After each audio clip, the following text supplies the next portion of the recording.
Los judíos mexicanos responden a Benjamín Netanyahu. La comunidad en el país repudió el mensaje que el primer ministro israelí publicó en Twitter, en el que elogió la propuesta del presidente estadounidense Donald Trump de construir un muro en la frontera con México. Como Netanyahu va a hablar con Trump en febrero, pues quiere quedar bien con él. Es lo que yo me imagino. Pero pues no está bien lo que dijo, no estamos de acuerdo con lo que dijo. El muro afecta a los mexicanos. Netanyahu aseguró que el muro que construyó en su frontera con Egipto ayudó a frenar la inmigración ilegal. Dio un consejo y le dijo la verdad que a mí también me sirvió ese muro en Israel.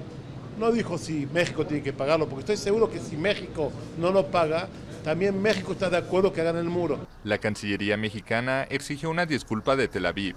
El presidente israelí Reuven Rivlin habló por teléfono el martes con su homólogo mexicano Enrique Peña Nieto y explicó que fue un malentendido.